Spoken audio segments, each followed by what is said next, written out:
Bismillahirrahmanirrahim. Assalamualaikum warahmatullahi wabarakatuh. Alhamdulillahi wahda, wassalatu wassalamu ala rasulillah. Pembahasan pada hari ini kita akan membahas kitab dari langit, yakni Injil, kemudian Al-Quran.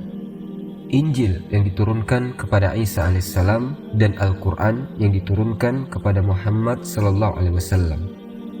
Di dalam Al-Quran, Allah Subhanahu wa Ta'ala banyak menyebut kitab Injil. Di antaranya, Allah Subhanahu wa Ta'ala berfirman, "Nazzala 'alaikal kitaba bil haqq, musaddiqan lima bayna yadayhi wa anzala at-taurata wal injil." Telah turun kepadamu kitab yang benar dan membenarkan terhadap kitab-kitab sebelumnya, dan Allah Subhanahu wa Ta'ala turunkan Taurat dan juga Injil. Bagaimana sejarah turunnya kitab Injil? Ikhwatal iman, Injil adalah kitab yang diturunkan kepada Nabi Isa ibn Maryam. Ingat bahwa kalau kita sebut Injil, artinya kitab yang diturunkan kepada Nabi Isa. Jadi, kisahnya seperti ini. Yahya, Zakaria, dan Isa alaihissalam itu hidup sezaman. Jadi pada zaman itu hidup 3 nabi yang diutus kepada Bani Israel. Namun mereka Bani Israel, mereka ini membunuh nabi-nabi mereka tanpa sebab yang benar. Dan setiap orang-orang yang mengikuti ajaran Nabi Isa yang benar, maka akan mereka bunuh, kaum Tuba. Ketika terbunuhnya Nabiullah Yahya dan dipenggal kepalanya, kemudian diperlihatkan kepada Zakaria, kemudian dihadiahkan sebagai mahar bagi wanita pelacur.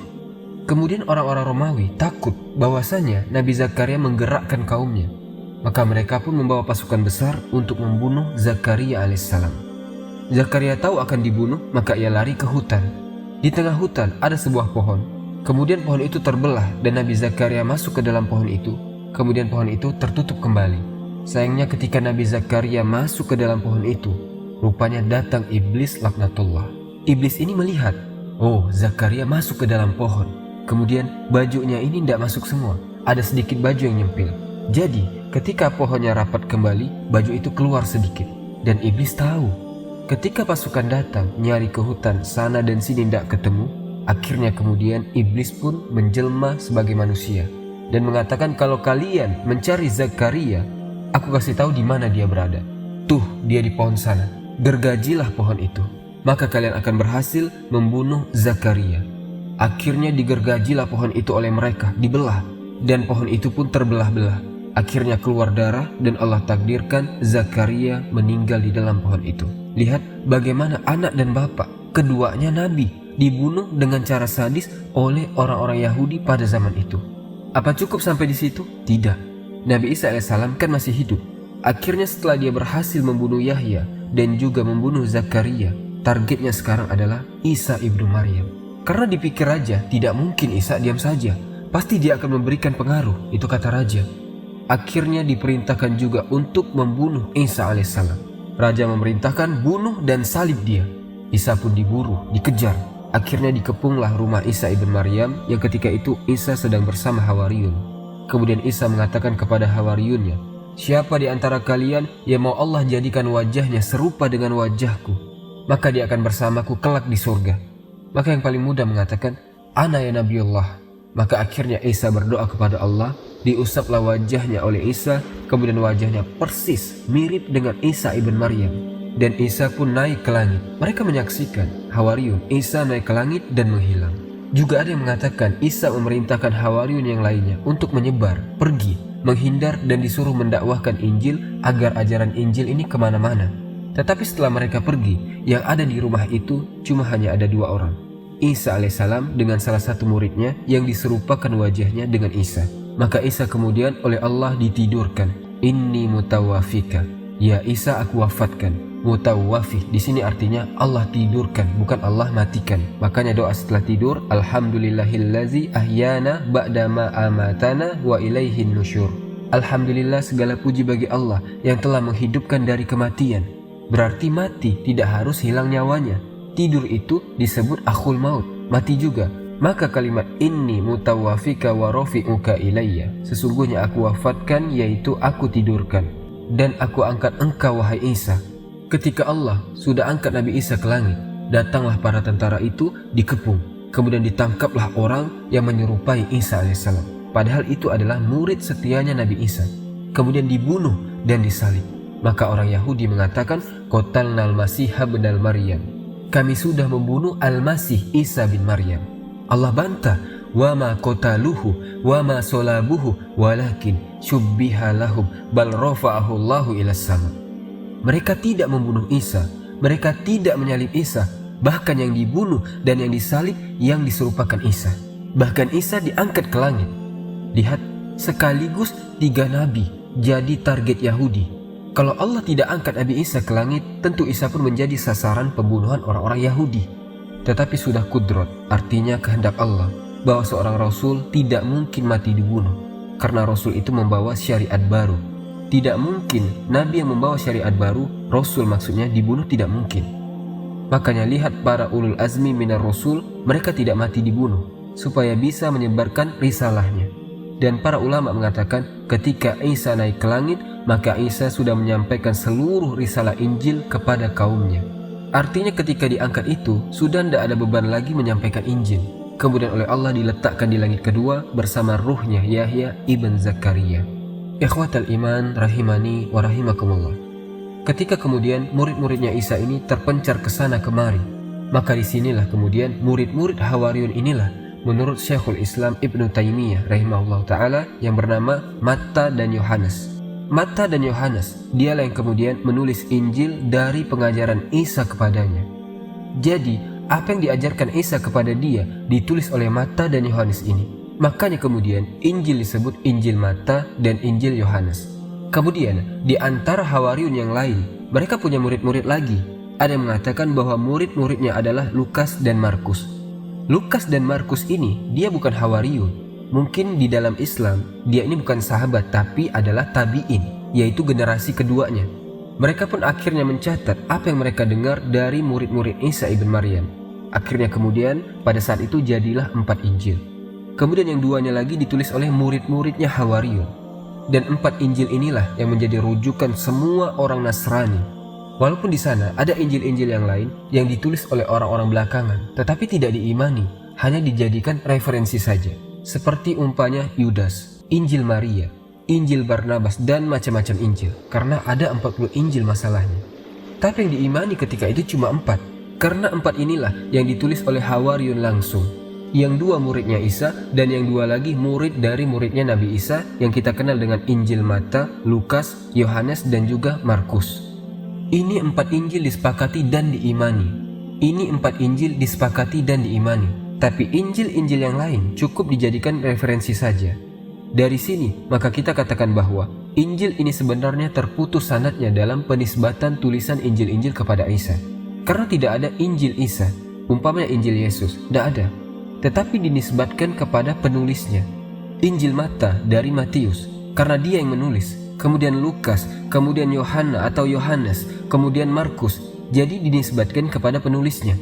Sehingga kalau orang Islam mengistilahkan Injil itu kitab yang diturunkan kepada Nabi Isa, tapi istilah mereka sendiri, Injil itu adalah kitab yang ditulis oleh pakar-pakar sejarah. Jadi dari sini saja sudah beda dari sudut pandangnya. Ditambah lagi, baik Injil ataupun Taurat sebelumnya, tidak ada jaminan dari Allah Subhanahu wa Ta'ala keotentikannya. Jadi seperti Taurat, sudah dicampur adukan dengan padri-padri Yahudi. Ucapan manusia masuk ke dalam Taurat, apalagi Injil yang berbagai macam versinya. Yang 4 ini saja berselisih satu dengan yang lainnya, apalagi dengan Injil-Injil yang dijadikan referensi saja. Makanya Allah Subhanahu wa Ta'ala mengatakan, "Lau kana min indi ghairillah lawajadu fihi ikhtilafan katsira." Kalau seandainya Al-Qur'an itu bukan datang dari Allah, pasti kau akan dapati di dalamnya persanggahan, perselisihan yang banyak di sana. Tapi karena Quran datang dari Allah, kau tidak akan dapati satu ayat berselisih dengan ayat yang lain. Dan itu tidak didapati kecuali di dalam Al-Quran. Alasannya kenapa? Kenapa Taurat dimasuki ucapan-ucapan manusia di situ, ataupun Injil, ataupun Zabur? Dari sini ada faedah bahwa karena Taurat hanya berlaku di zamannya, Zabur hanya berlaku di zamannya, Injil hanya berlaku di zamannya. Tetapi Al-Quran walaupun zamannya sudah lewat, Rasul sudah meninggal, maka dia akan berlaku sampai kiamat dibangkitkan. Karena tidak mungkin ada ucapan manusia ke dalam Al-Quran. Ikhwatal iman rahimani wa rahimakumullah. Lalu kenapa kemudian sampai banyak penyimpangan orang-orang Nasrani kepada Isa? Sebenarnya ketika Isa diangkat ke langit, Maryam, ibundanya Nabi Isa itu masih hidup. Ketika Maryam melihat orang yang ditangkap dan disalib yang mirip dengan Isa, Maryam ketika itu menangis. Kok bisa anaknya seperti itu? Tapi kemudian Allah Subhanahu wa Ta'ala memberitakan kepada Maryam bahwa itu bukan putramu. Putramu sudah diangkat ke langit. Jadi ketika murid-murid Isa ini tersebar kemana-mana, mereka masih mendakwahkan tauhid. Lalu kenapa kemudian? Kenapa sampai terjadi penyimpangan? Muncul keyakinan Nasrani bahwa Isa adalah Tuhan. Isa adalah anak Tuhan. Isa adalah satu di antara 3 Tuhan. Itu sudah berlalunya zaman antara 200 sampai 300 tahun dari wafatnya Isa. Jadi setelah 200 sampai 300 tahun inilah mulai terjadi penyimpangan. Ketika orang-orang Yahudi mulai mereka mengganggu ajaran Nasrani. Jadi Nasrani itu dirusak oleh Yahudi. Ada yang mengatakan namanya adalah Paulus. Dan Paulus ini bukan muridnya Isa. Dia murid dari muridnya Isa. Ada yang mengatakan dia Yahudi pura-pura masuk Nasrani. Wallahu alam. Yang jelas bahwa banyak sejarah-sejarah seperti itu. Ya akhirnya setelah 300 tahun setelah meninggalnya Isa ibn Maryam, mulai kemudian banyak bermasalah tentang dakwah tauhid yang dibawa Isa ibn Maryam. Yang jelas bahwa banyak sejarah-sejarah seperti itu. Yang akhirnya setelah 300 tahun setelah meninggalnya Isa ibn Maryam, mulai kemudian banyak bermasalah tentang dakwah tauhid yang dibawa Isa ibn Maryam. Di mana Bani Israel yang beragama Yahudi menganggap Isa itu adalah anak zina. Dan ibunya Maryam pezina. Dan dia bukan nabi, itu orang Yahudi. Sementara di sisi lain, ada Nasrani yang ghulu, berlebihan kepada Isa. Ekstrim kepada Isa, mengatakan Isa itu anak Tuhan. Mengatakan Isa itu satu di antara 3 Tuhan. Mengatakan Isa itu Tuhan itu sendiri katanya. Tapi ada sebagian kecil, baik Yahudi ataupun Nasrani yang masih mendakwahkan tauhid sampai di zaman Nabi. Benar-benar Nasrani yang murni. Dan Rasul diutus itu setelah 500 sampai 600 tahun setelah wafatnya Isa, baru Rasul diutus. Dan di zaman Nabi SAW masih ada orang-orang yang masih berpegang teguh kepada ajaran Isa. Benar-benar Nasrani yang murni. Contohnya adalah Waraka ibn Naufal, yang kemudian beriman kepada syariat Nabi SAW. Tetapi sebelum diangkat jadi Rasul, Waraka bin Naufal sudah wafat. Ikhwatal iman, itulah sekilas tentang Injil. Kemudian kitab Al-Quran.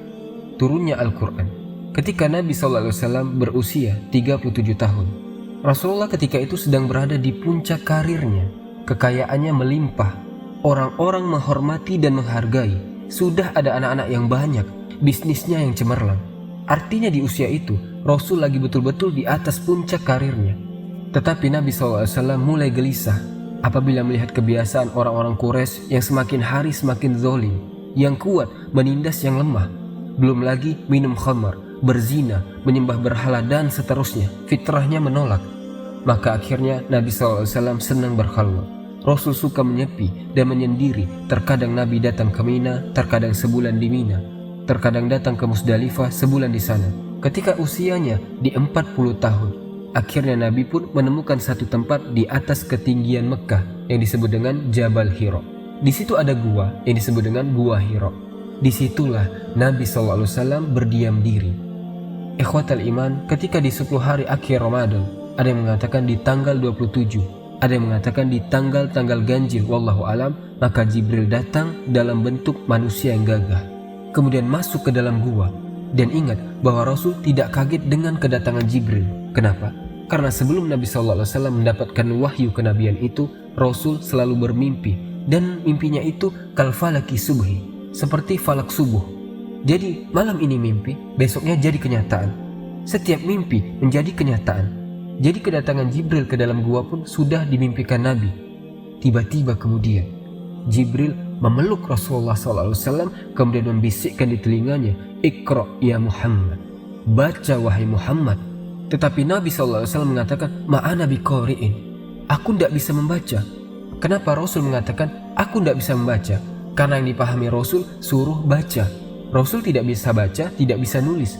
Karena kalimat Iqra itu artinya suruh baca. Yang dipahami Rasul disuruh baca, Rasul tidak bisa baca. Makanya Rasul mengatakan ma'ana biqari'in, Aku tidak bisa baca sampai 3 kali. Baru kemudian Jibril mentalkinkan suratul Alaq, 5 ayat pertama.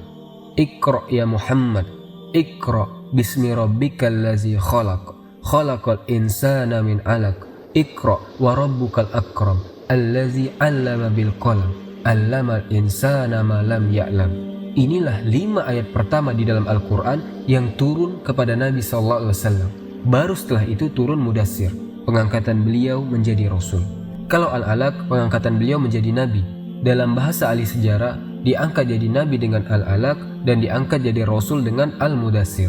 Baru setelah itu turun surah-surah yang lainnya, seperti Muzammil, Duha, dan begitu seterusnya secara berangsur-angsur sampai 23 tahun baru rampung Al-Quran 30 juz. Pertanyaannya, kenapa Al-Quran meski dicicil turunnya berangsur-angsur? Kenapa tidak seperti Taurat, Zabur, Injil langsung diturunkan semuanya?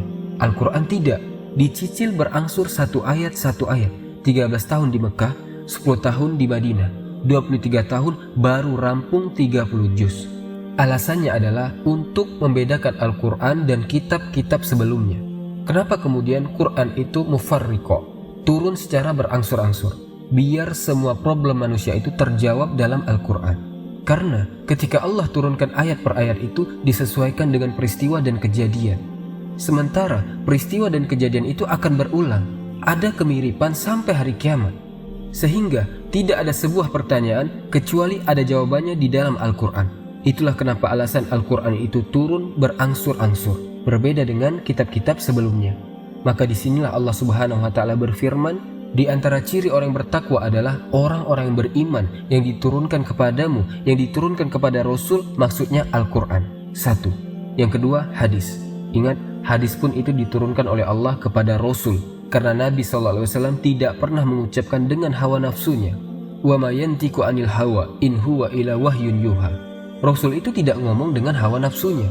Rasul itu ngomong dengan wahyu yang diwahyukan kepadanya. Sehingga yang diwahyukan Rasul itu bukan hanya Al-Quran, tapi juga hadis Nabi SAW, Inni utitul kitab wa mislahu ma'ah. Aku diberikan Alkitab, Al-Quran dan yang semisalnya, maksudnya adalah sunnah. Dan sunnah itu sendiri dibukukan di zaman Umar bin Abdul Aziz, di mana Umar bin Abdul Aziz memerintahkan Imam Zuhri dan beberapa ulama untuk mengumpulkan hadis. Sehingga sunnah ini terbukukan belakangan di masa Bani Umayyah ketika dipimpin oleh Umar bin Abdul Aziz. Di zaman Rasul tidak ada sahabat yang menggantungkan bacaan Quran kepada tulisan para sahabat. Kenapa? Karena mereka itu menghafal Quran dari dada-dada mereka. Langsung dengan Rasul baca Quran, langsung dihafal mereka. Baru kemudian di zaman Abu Bakar As-Siddiq, ketika banyak orang yang murtad, akhirnya Abu Bakar menyerang Musailamah Al-Kadzab. Ketika perang Yamamah, ini banyak qurra'ah yang meninggal dunia. Umar khawatir, takut kalau seandainya Quran ditinggalkan manusia, karena banyak para penghafal Quran meninggal ketika itu. Makanya Umar meminta kepada Abu Bakar untuk dibukukan. Akhirnya dikumpulkan begitu saja lembaran-lembaran. Kemudian setelah Abu Bakar meninggal, diletakkan oleh Umar. Saat Umar meninggal, diletakkan Hafsah. Di zaman Utsman inilah baru terjadi pembukuan Al-Quran. Ketika banyak para sahabat yang berselisih soal qiraah, sampai mau perang gara-gara qiraah, akhirnya dilaporkan kepada Utsman. Utsman kemudian memerintahkan beberapa sahabat, salah satunya adalah Zaid ibn Sabit, untuk mengumpulkan semua mushaf Quran. Kemudian dipilih mana yang disepakati, mana yang tidak disepakati. Yang disepakati akhirnya ditetapkan menjadi mushaf. Dan itulah bacaan terakhir yang dibaca Rasul. Jadilah mushaful imam. Dan yang tidak disepakati dibakar, sehingga tidak ada perselisihan kembali. Setelah kemudian terjadi mushaf iman, ini pun tidak dicetak banyak-banyak kemudian diletak di rumah-rumah, tidak. Sahabat masih hafal di kepala-kepala mereka, tidak perlu pakai mushaf imam lagi. Baru setelah berjalannya waktu, barulah kemudian dicetak banyak-banyak. Jadilah sekarang mushaf Utsmani. Di setiap rumah ada mushaf. Begitulah sejarahnya. Sunnah juga sama. Di zaman Rasul juga sudah ada penulisan sunnah itu. Salah satunya Abdullah ibn Amr ibn As. Kata Abu Hurairah, kalau soal hafalan tidak ada yang bisa mengalahkan aku, kata Abu Hurairah. Tetapi kalau soal tulisan, tidak ada yang mengalahkan Abdullah ibn Amr ibn As. Dia lebih banyak menulis, kalau aku banyak menghafal. Maka Abdullah ibn Amr terus mencatat dan baru terkumpulkan di zaman Umar bin Abdul Aziz. Inilah Al-Quran dan Sunnah yang mana dua-duanya dijaga oleh Allah Subhanahu wa Ta'ala. Inna nahnu nazzalna dzikra wa inna lahu lahafizun. Kami yang menurunkan Al-Quran dan Sunnah, dan kami juga yang menjaganya. Di sini Allah Subhanahu wa Ta'ala dahulukan Al-Quran. Awwallazina yu'minun nabima unzila ilai wa ma unzila min qablik. Di sini Allah dahulukan Al-Quran, baru setelah itu kitab-kitab sebelum Al-Quran. Ciri-ciri orang bertakwa adalah orang-orang yang beriman dengan apa yang diturunkan kepadamu, maksudnya Al-Quran, dan kitab-kitab yang diturunkan sebelumnya, maksudnya Suhuf, Taurat, Zabur, dan Injil. Didahulukan Al-Quran dibandingkan kitab-kitab yang lain karena memang Al-Quran jauh lebih mulia dibandingkan kitab-kitab sebelumnya. Satu-satunya kitab yang tidak ada keraguan, tidak dimasuki ucapan manusia, hanyalah Quran. Makanya Allah dahulukan Al-Quran, baru setelah itu kitab-kitab setelahnya atau kitab-kitab sebelumnya. Kemudian Allah mengatakan wabil akhirati hum yuqinun. Maka dengan akhirat mereka sangat yakin. Wallahu a'lam bishawab. Mudah-mudahan ada manfaatnya. Subhanakallahumma bihamdika asyhadu an la ilaha illa anta astaghfiruka wa atubu ilaik. Assalamualaikum warahmatullahi wabarakatuh.